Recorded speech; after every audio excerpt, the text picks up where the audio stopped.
ప్రకటన గ్రంథం 2వ అధ్యాయం 1 నుండి కొన్ని వచనాలను చదువుకుందాం. నీ క్రియలను, నీ కష్టమును, నీ సహనమును నేనెరుగుదును. నీవు సహనము కలిగి నా నామము నిమిత్తము భారము భరించి అలయలేదనియు నేనెరుగుదును. అయినను మొదట నీకుండిన ప్రేమను నీవు వదిలితివని నేను నీ మీద తప్పు ఒకటి మోపవలసి ఉన్నది. నీవు ఏ స్థితిలో నుండి పడితివో అది జ్ఞాపకము చేసుకొని మారు మనసు పొంది ఆ మొదటి క్రియలను చేయుము. ఎఫెసీ సంఘము అపోస్తలుల సంఘముగా ఉన్నది.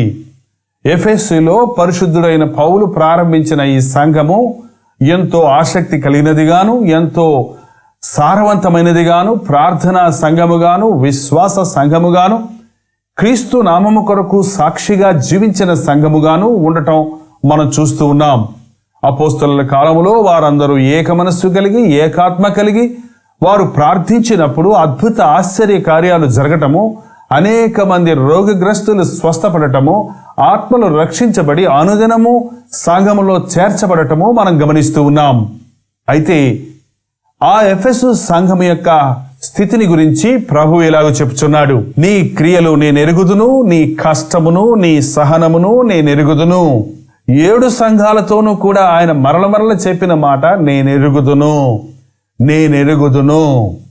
ఈ కార్యక్రమాన్ని శ్రద్ధగా ఆలకిస్తున్న సహోదరుడా, సహోదరి, ప్రభువు నిన్నెరుగునని నీవెరుగుదువా?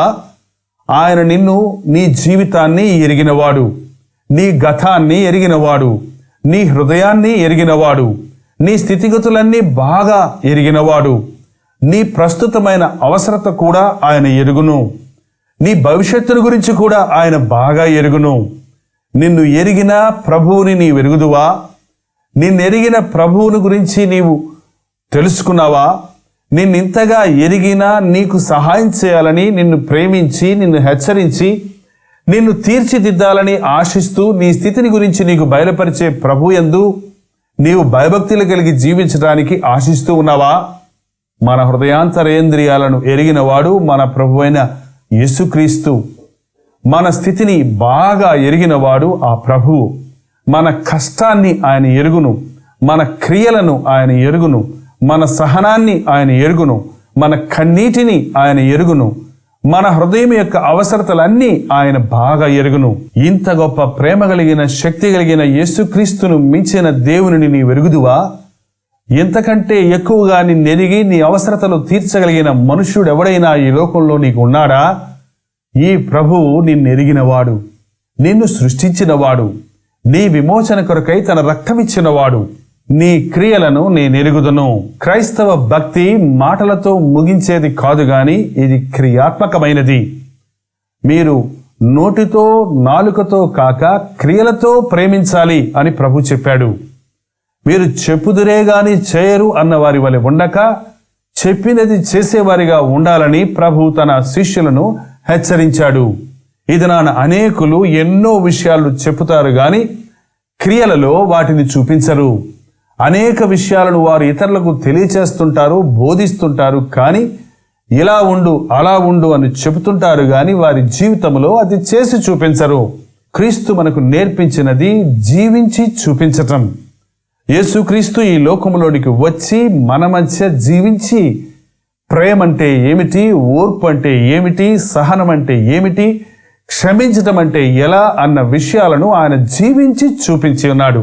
నీ క్రియలను నేను ఎరుగుదును, నీ కష్టము నేను ఎరుగుదును, నీ సహనము నేను ఎరుగుదును అన్న ప్రభు మన లోపాలను, పాపాలను, మన బలహీనతలను, మన హృదయ స్థితిని కూడా ఎరుగును అన్న సంగతి మనం జ్ఞాపకం చేసుకోవాలి.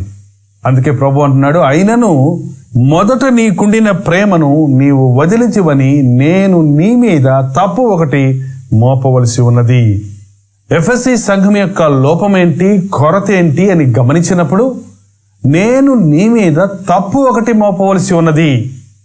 నీవు మొదట నీకుండిన ప్రేమను విడిచితివి. నీ ప్రేమను విడిచితివి అనలేదు కానీ మొదటి ప్రేమను నీవు విడిచితివి. ప్రేమ క్రైస్తవత్వం యొక్క సారం.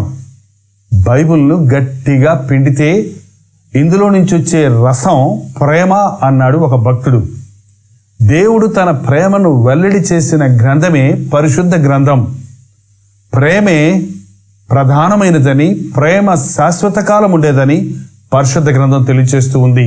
యేసుక్రీస్తు రక్తములో మన హృదయం కడగబడినప్పుడు మన హృదయములో క్రీస్తు ప్రేమ ఉద్భవిస్తుంది. క్రీస్తు ప్రేమ జీవజల ఊటగా మన హృదయములో ప్రారంభమై దినదినాభివృద్ధి చెంది క్రీస్తును పోలే మనం ఇతరులను ప్రేమించగలుగుతాం. ఆ ప్రేమ ఎప్పుడైతే ఆగిపోతుందో మన భక్తి భారమైపోతుంది. రాహేలును యాకోబు ఎంతగానో ప్రేమించాడు గనుక 7 సంవత్సరాలు అతడు చేసిన కొలువు, ఆ బానిసత్వము బహు సులభమైనదిగాను బహు త్వరగా గతించిపోయినదిగాను ఉన్నదని బైబిల్లో చూస్తున్నాం. ప్రేమతో పరిచర్య చేసేవాడికి బహు సులువుగా ఉంటుంది. ప్రేమతో ఎంత కష్టం మనం చేసినప్పటికీ అది కష్టంగానే ఉండదు. ఒక తల్లి బిడ్డకు చేసే పరిచర్య జీతానికి కాదు కదా, ప్రేమను బట్టి. ఒక గృహిణి తన గృహంలో రాత్రింబగళ్ళు చేసే పనులు జీతం కొరకు కాదు కదా, ప్రేమను బట్టి. ఒక యజమాని రాత్రింబగళ్ళు కష్టపడి ధనాన్ని సంపాదించి కుటుంబాన్ని పోషించేది ప్రేమను బట్టి. ప్రేమతో చేసిన కార్యం సులువుగా ఉంటుంది. ప్రేమ లేకుండా చేసిన కార్యం భారమైనదిగా ఉంటుంది. సణుగుతూ సంశయంతో మనం చేసిన ప్రతి పని భారభరితమైనదిగా, కష్టమైనదిగా, ఎటువంటి ప్రతిఫలాన్ని ఇవ్వనిదిగా ఉంటుంది. ఇక్కడ ప్రభువు ఎఫెసీ సంఘముతో నీకు ప్రేమ లేదు అంటలేదు కానీ మొదటి ప్రేమను నీ వదిలితివి అంటున్నాడు. మొదటి ప్రేమ మీరు గమనించారా? క్రొత్తగా వివాహమైన దంపతులు ఎంత ప్రేమతో ఉంటారో, ఒకరితో ఒకరు ఎంత సంతోషంగా ఉంటారో, ఒకరికొకరు ఎంత సహాయం చేసుకుంటారో, ఒకరితో ఒకరు ఎంత ఆనందంగా సంతోషంగా తమ జీవితాన్ని గడుపుతూ ఉంటారో. కానీ కొన్ని దినాల్లో వారి దాంపత్య జీవితము విసిగిపోయినదిగా తయారవుతుంది. ఎందుకు చేసుకున్నానురా వివాహము అన్న స్థితిలోనికి దిగజారిపోతున్నారు. ఒకరినొకరు తిట్టుకుంటూ, ఒకరినొకరు నేరాలు మోపుకుంటూ, ఒకరితో ఒకరు భేదాలు కలుగు చేసుకుంటూ కుటుంబాన్ని సంతోషము లేని స్థితిలోనికి దిగజార్చుకుంటున్నారు. కారణం ప్రేమ తగ్గింది. యేసుక్రీస్తుని క్రొత్తగా అంగీకరించిన వారు, ఆయన ప్రేమను గురించి మొదటిసారిగా విన్నవారు వారి జీవితాన్ని ప్రభువుకు అప్పగించుకుంటూ ఉరుకులు పరుగులతో దేవుణ్ణి ఆరాధిస్తూ ఆయన కొరకు ఏదైనా చేయడానికి సిద్ధంగా ఉంటారు.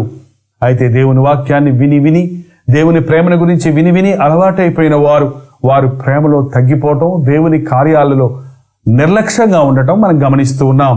వాక్యాన్ని చదివే విషయంలో, ప్రార్థనకు వెళ్ళే విషయంలో, మోకరించి ఒంటరిగా ప్రార్థించే విషయంలో ఎందరో ఈ దినాన అలక్ష్యంగా ఉండటం చూస్తూ ఉన్నాం. నీవు ఏ స్థితిలో నుండి పడితేవో జ్ఞాపకము చేసుకుని మారు మనసు పొంది ఆ మొదటి క్రియలు చేయుము. దేవుడు మన మీద నేరాలు మోపి మనల్ని ప్రక్కకు తోసివేసేవాడు కాదు కానీ మన లోపాలను మనకు తెలియచేసి మన జీవితాలను దిద్దుకోవడానికి అవకాశం ఇచ్చేవాడు. అయితే ఈ దినాన అనేకులు దిద్దుబాటును అసహించుకునేవారిగా ఉన్నారు. దిద్దుకోవటానికి ఏమాత్రము ఇష్టం లేని వారిగా ఉన్నారు. మన జీవితంలో చేసిన తప్పులను, మన జీవితంలో ఉన్న లోపాలను మనం దిద్దుకోవటం నేర్చుకోవాలి. దేవుని వాక్యము దిద్దుబాటు చేయడానికి సిద్ధంగా ఉన్నది. తిమోతికి రాసిన 2వ పత్రిక 3వ అధ్యాయము 16వ వచనము. దైవజనుడు సన్నద్ధుడై ప్రతి సత్కార్యమునకు పూర్ణముగా సిద్ధపడి ఉండునట్లు దైవావేశము వలన కలిగిన ప్రతి లేఖనము ఉపదేశించుటకు, ఖండించుటకు, తప్పుదిద్దుటకు, నీతి యందు శిక్ష చేయుటకు ప్రయోజనకరమైనది. దేవుని వాక్యము వారం వారం మీరు వింటూ ఉండగా మీ జీవితాన్ని దిద్దుకుంటున్నారా? దేవుని వాక్య సత్యాలను మనం వింటూ ఉండగా మన జీవితంలో ఉన్న తప్పులను ఒప్పుకొని దిద్దుకునేవారిగా ఉన్నామా? దిద్దుబాటును అసహించుకునేవాడు దేవుని యొద్ద నుండి ఎటువంటి మేలును పొందలేడు. కీర్తన 50:16 వచనము. భక్తిహీనులతో దేవుడిట్లు సెలవిచ్చుచున్నాడు, నా కట్టడలు వివరించుటకు నీకేమి పని? నా నిబంధన నీ నోట వచించెదవేమి? దిద్దుబాటు నీకు అసహ్యము గదా? నీవు నా మాటలను నీ వెనుకకు త్రోసివేసెదవు. దేవుని వాక్యములను విని వెనక్కి తోసేసేవాడు ఎటువంటి ఆశీర్వాదాన్ని పొందలేడు.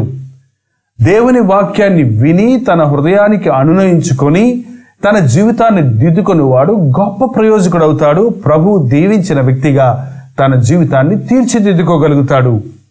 దిద్దుబాటును అసహించుకునే వ్యక్తిగా ఈ ఉదయకాలంలో నీవు ఉన్నావా?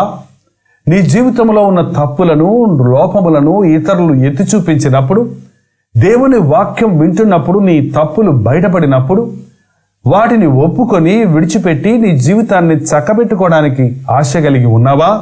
లేక మూర్ఖత్వంతో, మూఢత్వంతో నీవు చేసిందే సరి అనుకుంటూ దేవుని వాక్యాన్ని పెడచెవిన పెట్టే వ్యక్తిగా నీవు ఉన్నావా?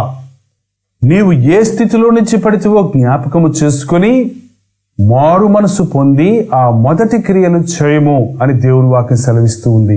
రక్షించబడిన క్రొత్త దినములలో నీవు ఎంత ఉత్సాహంగా దేవుని సన్నిధికి పరుగులెత్తావో, ఎంత ఆసక్తిగా ఆయన వాక్యాన్ని చదివి ధ్యానించావో, ఎంతగా దేవుని బిడ్డల సహవాసాన్ని కోరావో, ఎంతగా దేవుని సేవకులను, దైవజనులను ఘనపరిచావో, ఎంత ధారాళంగా దేవుని పరిచర్యకులకు ఇవ్వటానికి సిద్ధపడే వ్యక్తివో ఒక్కసారి జ్ఞాపకము చేసుకొని ఈనాడు నీ ఆధ్యాత్మిక జీవితము ఎట్లున్నది అని పరీక్షించుకొని మరొకసారి మారు మనసు పొంది దేవుని మొదటి ప్రేమను సంపాదించుకున్నటకు, దేవుని నామములో మొదటి క్రియలను చేయుటకు ప్రభు మనల్ని ప్రేరేపిస్తూ ఉన్నాడు.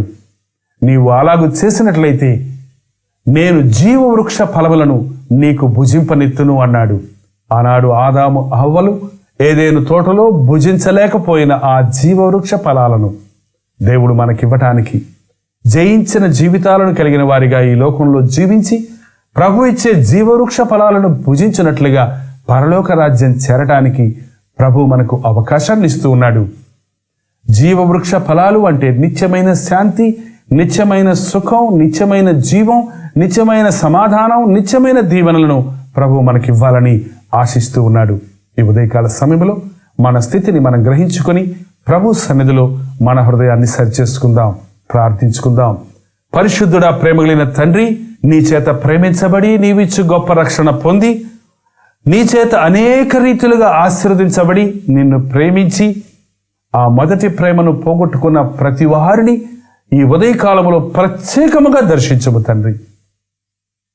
ఎఫెసీ సంఘాన్ని నీవు హెచ్చరించినట్లు మా స్థితిని మేము గుర్తుంచుకొని మేము ప్రేమలో దిగజారిన వారిగా ఉన్నామని, అంచెదినములలో అక్రమము విస్తరించటం వలన చల్లారిపోయినట్లు, అనేకుల ప్రేమ చల్లారిపోయినట్లు మా ప్రేమ చల్లారిపోయి ఉన్నదని గుర్తించి ఆ మొదటి ప్రేమను, ఆ శిలువ ప్రేమను మరల మేము సంపాదించుకున్నట్లుగా నీ ప్రేమతో మేము నీ కార్యాలను చేసి నీవిచ్చే జీవవృక్ష ఫలాలను భుజించినట్లుగా ఈ మా సహోదర సహోదరులందరికీ సహాయము చేయమని యేసు క్రీస్తు నామములో అడుగుచున్నాను తండ్రి.